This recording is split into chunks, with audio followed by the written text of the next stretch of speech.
여러분 안녕하십니까? 광주 MBC 뉴스투데이 시작합니다. 먼저 오늘의 주요 뉴스입니다.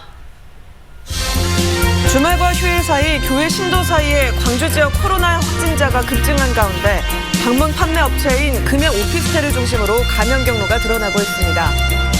광주에서 첫 초등학생 코로나19 확진자가 발생했습니다. 오늘부터 해당 학교는 2주간 원격 수업으로 진행되고 광주 북구 지역 모든 학교는 일주일간 원격 수업으로 전환됩니다.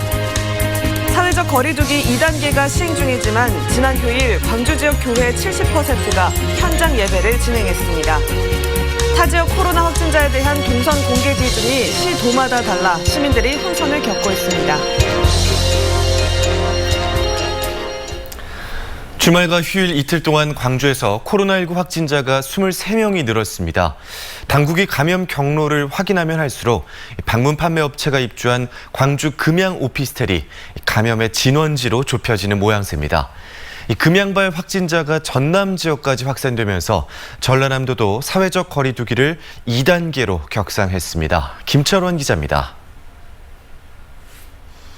새로 확진된 환자들 대부분은 방문 판매 업체가 입주해 있는 금양 오피스텔과 관련돼 있습니다. 지금까지 종교시설과 병원 등 다양한 집단에서 환자가 발생했는데 이 오피스텔을 중심으로 확진자가 계속 나오고 있는 겁니다. 금양 빌딩을 저희가 폐쇄 조치를 하고 20일부터 7월 2일까지 방문한 경력이 있는 사람을 전체 조사를 한 과정에서 발생한 환자라는 것을 말씀드립니다. 확진자가 잇따라 나온 광늑사와 일곡중앙교회 등도 금양 오피스텔과 연관성이 확인됐습니다. 그동안 감염 경로가 밝혀지지 않거나 불분명했던 확진자들도 금양 오피스텔 방문 사실이 드러나고 있습니다. 42번째 확진자의 방문 이력이 드러났고 한방병원인지 광늑사인지 불분명했던 34번째 확진자도 금양 오피스텔을 들렀던 사실이 추가됐습니다. 이 건물을 진원지로 의심하는 방역당국은 금양 오피스텔 방문 판매 확진자들이 다른 지역의 방문 판매 업소에 들렀던 사실을 토대로 선후관계를 따지고 있습니다.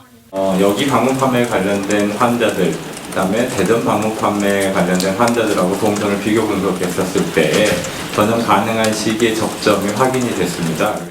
금양 오피스텔발 확진자들이 광주를 넘어 장성과 영광에서도 나오자 전라남도는 광주에 이어 오늘부터 사회적 거리두기를 2단계로 강화했습니다. 광주시는 확진자가 사흘 연속 두 자릿수를 기록할 경우 현재 2단계를 3단계로 격상할 수 있다고 밝혔습니다.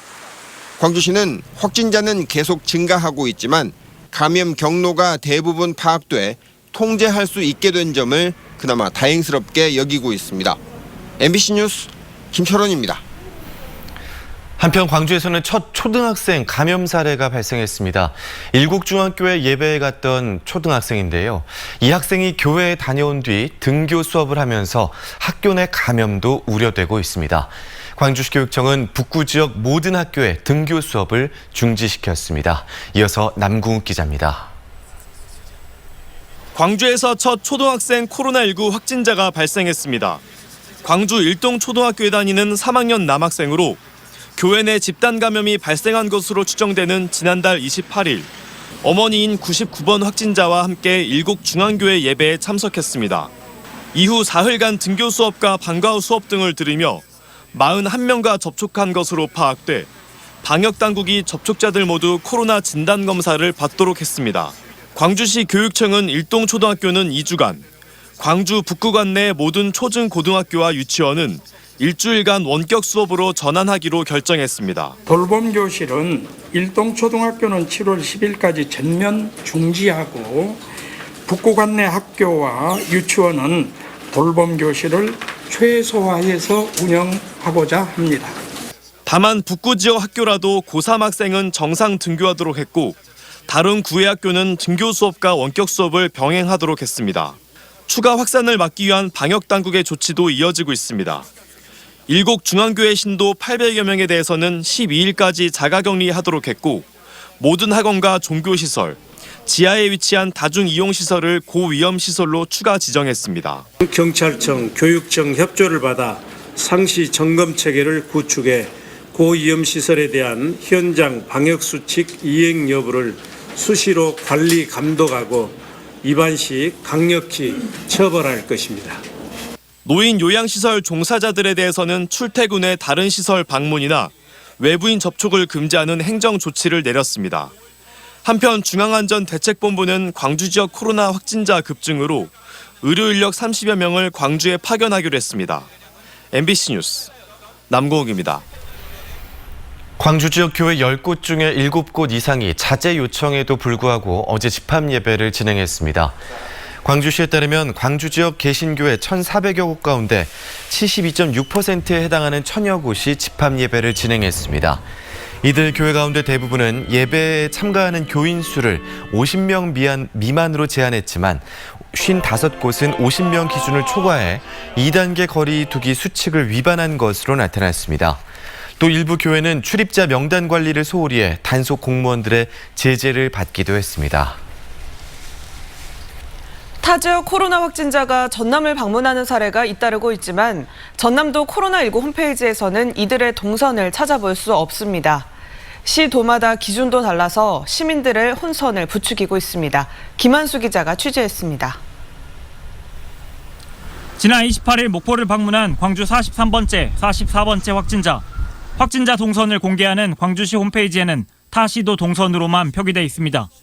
구체적인 역학조사를 전남도가 해야 한다는 이유로 구체적인 지역이나 방문 장소 등은 나오지 않습니다. 장소가 타시도는 그 가난한 곳에서 조사를 하거든요. CCTV랑 이런 거를 확인을 해야 되잖아요. 그러니까 관할하는 보건소에서 조사를 해가지고 전남도 홈페이지를 찾아봤습니다. 그러나 광주 43번째, 44번째 확진자의 전남 지역 동선은 찾아볼 수 없습니다. 목포시의 홈페이지에도 마찬가지입니다. 반면 광주시는 타 지역 확진자라도 광주를 방문했다면 홈페이지에 구체적으로 동선을 공개하고 있습니다. 광주광역시의 코로나19 확진자가 속출하면서 이들의 동선을 구체적으로 알고 싶은 시민들은 답답하다는 반응입니다. 지금 확진자 동선이 가장 중요한데 타 지역 사람이라도 이 지역을 방문했으면 동선을 공개해야 된다고 생각. 전라남도는 타 지역 확진자의 전남 방문 동선은 긴급 문자와 SNS를 통해 도민에게 알리고 있다고 밝혔습니다. 그러나 마스크 착용 등 기본적인 방역 수칙을 반복하는 긴급 문자 메시지에 시민들의 피로감은 쌓여있는 상황입니다. 이런 상황에서 문자 메시지에 의존하는 것이 과연 효과적인지는 의문입니다. 전남도는 취재진에게 조만간 타 시도 확진자의 전남 동선을 추가하겠다고 밝혔습니다. MBC 뉴스 김한수입니다.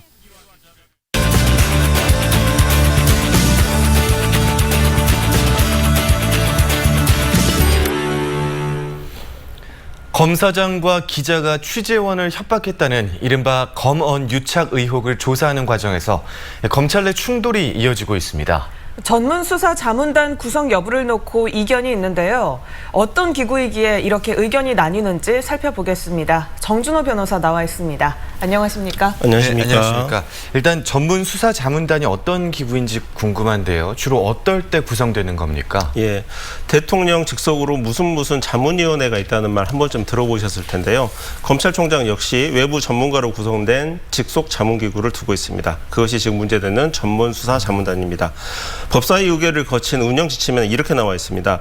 대검찰청과 일선검찰청 등 복수 주체 간 다양한 의견이 존재해서 전문적인 자문을 바탕으로 협의가 필요할 때 전문수사자문단을 구속하도록 규정을 하고 있습니다. 법적 경력 10년 이상의 변호사 및 교수들로 구성을 해서 사회적으로 중요하고 이슈가 되고 있는 사안의 기소 여부를 심의를 하고 있습니다.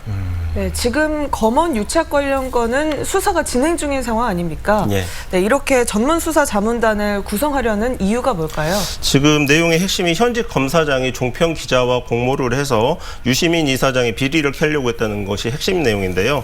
수사팀은 이와 관련해서 기자가 가족에까지 수사가 확대될 수 있다라고 전달한 내용이 협박으로 보아서 강요 미수죄가 성립이 된다라는 내용입니다. 네. 반면 대검에서는 실제로 협박을 받았다는 사람이 언론사에 이를 제보를 했다는 게 말이 되느냐. 법적인 의미의 강요와 협박은 없었다는 겁니다.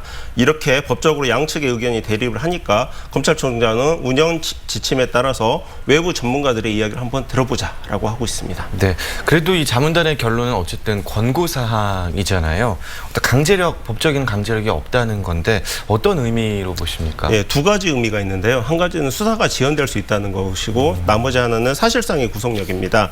검사장과 기자의 유착 증거는 아직 없는 상태인데요. 수사팀은 현재 검사장을 빨리 구속해서라도 자백을 받아내려고 하는 움직임을 보이고 있습니다. 자문단이 논의되면서 사실상 영장 청구는 그 타이밍을 한번 잃었습니다. 아까 말씀드린 강원랜드 사안에서 이 수사 자문단이 문제가 됐었는데요. 네. 외압을 주장한 수사팀에서는 자문위원 추천도 철회하면서까지 자문위원단 구성을 막으려고 했었습니다. 그런데 결국 외압이 없었다는 자문단의 결정에는 어떠한 이의도 없이 수용을 했는데요. 외부 인사로 구성된 검찰 내부 절차인 자문단의 결정을 두고 수사팀이 항명으로 보이는 반발을 계속하기 어려운 측면이 있습니다. 추미애 법무부 장관이 이 문제로 수사 지휘권을 발동을 했습니다. 헌정사상 두 번째인데요. 그럴 만한 일인지 또 파장은 어떨지도 궁금합니다. 네, 두 번째라고 하셨으니까 첫 번째 수사 지휘 관련된 내용을 좀 말씀을 드릴게요. 네. 15년 전에 천정배 당시 법무부 장관이 김종빈 검찰총장에게 강정구 교수를 불구속 기소하라는 지휘를 내렸습니다. 불구속 수사 원칙을 강조한 것으로서 지휘 내용상 법적인 문제는 크게 없었습니다. 네. 그러나 검찰총장은 당시 지휘를 수용을 하면서 바로 사직서를 제출을 했습니다. 검찰총장의 직을 걸만한 사안이 아니면 장관은 함부로 지휘를 내리지 말아라라는 취지입니다. 검찰 내부에서 바라보는 수사 독립성이 어떤 의미인지를 잘 드러내는 대목입니다. 참고로 문재인 대통령은 2011년 검찰을 생각한다라는 저서에서 밀실주의가 아닌 장관의 서면 지휘권 발동은 검찰의 견제 측면에서 아주 바람직하다라는 입장을 밝혔는데요. 추미애 장관의 적극적인 지휘권 행사에는 바로 이런 배경이 있는 것 같습니다. 지난 금요일 이 문제로 천직 검사장 회의가 열렸는데 자문단은 포기하는 것으로 알려졌습니다. 그러나 장관 지휘권의 적법성이 아니라 피의자가 진정을 했고 그것을 수용을 해가지고 소집을 하는 형태가 됐기 때문에 매우 나쁜 선례가 될 수 있기 때문에 포기하라는 취지였습니다. 개인적으로는 인사권자인 대통령이 나서기 전에는 장관과 총관의 대리 문제는 계속될 것 같습니다. 그렇군요.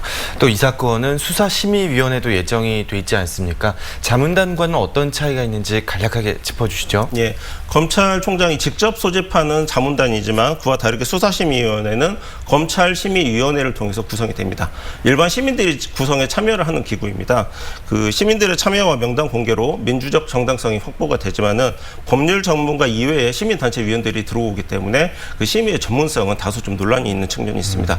최근 논란이 되는 이재용 부회장에 대해서 불기소 의견을 내린 것도 바로 이 수사심의위원회입니다. 네, 지금까지 정준호 변호사였습니다. 오늘 말씀 고맙습니다. 고맙습니다. 감사합니다.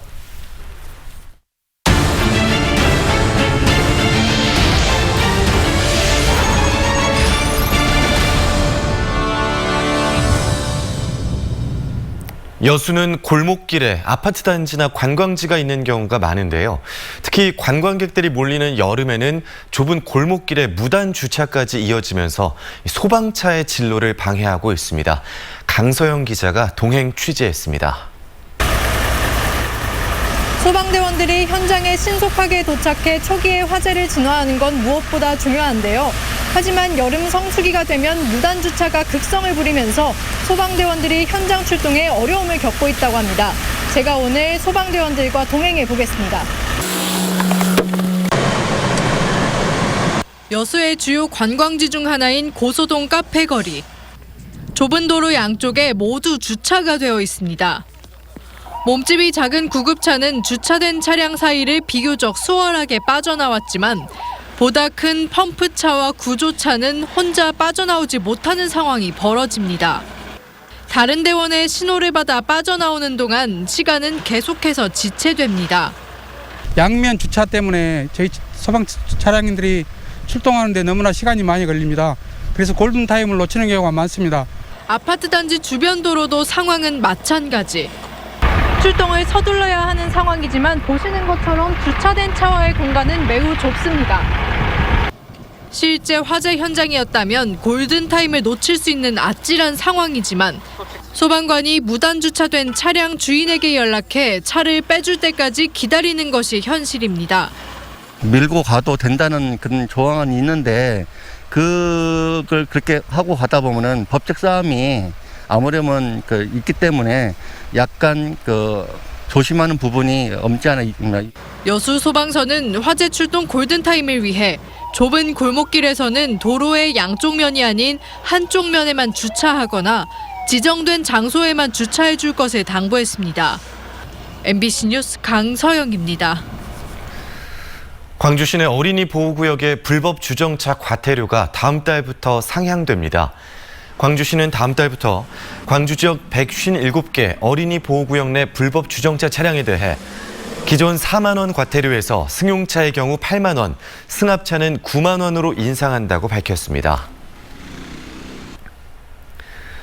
광양경찰서 소속 간부경찰로부터 성추행을 당했다는 고소장이 접수돼 경찰이 수사에 나섰습니다.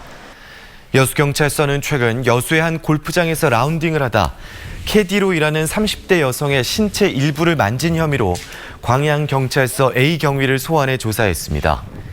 여수경찰서는 라운딩에 A씨와 동행했던 사람들도 조사할 예정이며 광양경찰서도 상황을 파악하고 감찰에 나설 예정이라고 밝혔습니다.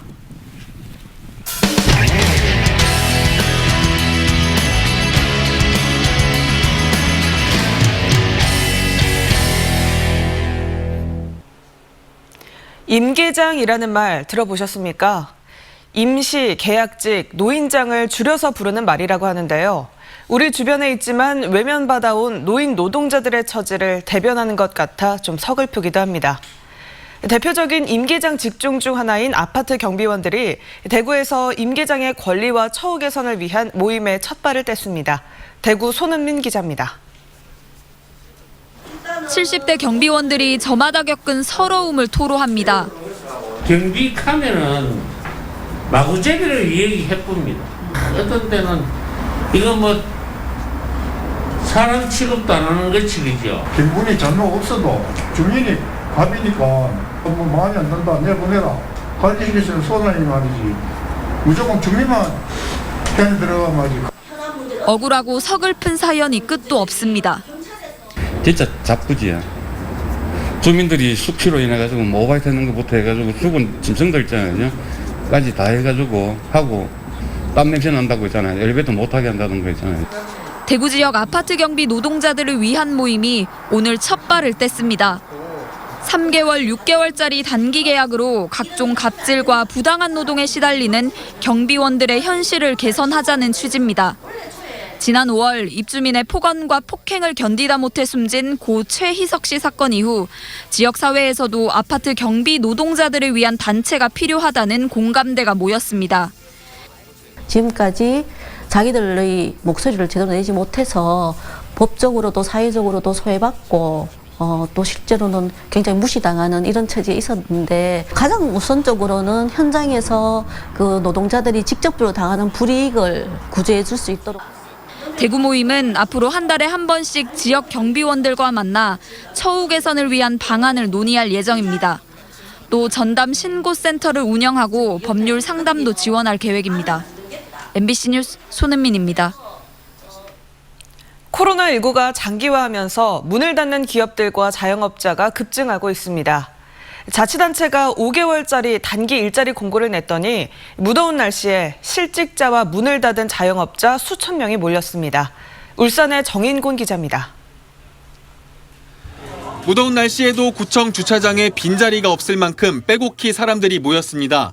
회사가 문을 닫아 갑자기 실직자가 돼버린 가장부터 장사가 안 돼 폐업한 자영업자, 취업문이 막혀 단기 일자리를 구하러 온 청년까지 사연은 제각각입니다. 공통점은 코로나19 직격탄을 맞은 구직자들이라는 점입니다. 한 자치단체에서 직장을 잃은 사람들과 휴업이나 폐업을 한 자영업자들을 위해 마련한 일자리 박람회 현장입니다. 5개월짜리 공공 임시직이지만 일자리를 구하기 위한 구직자들의 행렬이 아침 일찍부터 이어졌습니다. 우리 같은 사람은 간절하다고 봐야 되거든요. 아니 뭐 시켜만 주면야 뭐든지 열심히 할 자신이 있습니다. 아직은 시켜주지 않아서 못하거든요. 모두 100개 사업에서 1000여 명에게 일자리를 주는 이번 일자리 박람회 시행 첫날, 박람회 시작 1시간여 만에 900명 넘게 접수했습니다. 최저임금 수준의 월급이 지급되는 단기 일자리인데도 접수 하루 만에 수천 명이 몰리면서 채용 인원을 이미 넘었습니다. 사실 우리 지역 주민들이 얼마나 어려움을 겪고 있나 하는 것을 이렇게 방증하는 이런 현상이라고 생각하는데 이렇게 많이 올수록 우리는 또 사업은 또 이렇게 일자리 한계되어 있지 않습니까? 모든 사람들한테 일자리를 제공하지 못하는 것이 좀 안타깝습니다. 현대중공업과 협력업체가 몰려있는 울산 동구는 조선업과 해양 플랜트가 수주절벽에 부딪히며 고용 위기 지역으로 지정됐습니다. 여기에 코로나19까지 덮치면서 실직자와 휴업이나 폐업을 한 자영업자들이 넘쳐나고 있는 겁니다. 실업률은 치솟고 고용률은 줄고 있는 현실에서 5개월에 불과한 임시 일자리에라도 희망을 걸어보려는 안타까운 발걸음이 이어지고 있습니다. MBC 뉴스 정인곤입니다.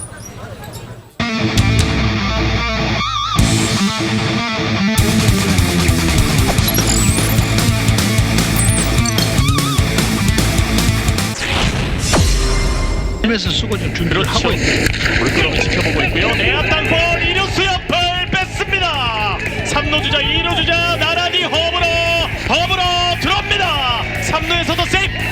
영의 균형이 1시간 40분 만에 깨집니다. 때립니다. 3루수의 길을 넘겼습니다. 결국 2루 주자 나성범 홈으로 불러드립니다. 추격의 적시타 박성민. 파올리면서 오른쪽 떨어지는 안타. 2루 주자 3루 맞고 홈으로 이제 2점 차수. 초구부터 나갔습니다. 왼쪽 하늘 높이 탐장 넘어갔습니다. 빠른 볼을 하나 노리고 홈런을 만들어내고 있는 나주환 선수. 나주환의 시즌 5호 홈런. 3구 왼쪽으로 쏘올렸습니다. 좌익수로 뒤로 타구를 높게 그리고 멀리 탐장을 넘습니다. 쫓아가는 스리런. 이거 오른쪽으로 쏘올렸습니다. 탐장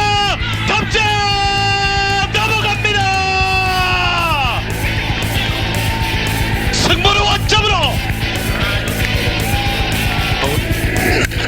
때렸습니다. 1루쪽 페어볼 3루 거쳐 홈을 향합니다. 홈으로 승리를 위해 들어왔습니다. 끝내기 스코어 7대0.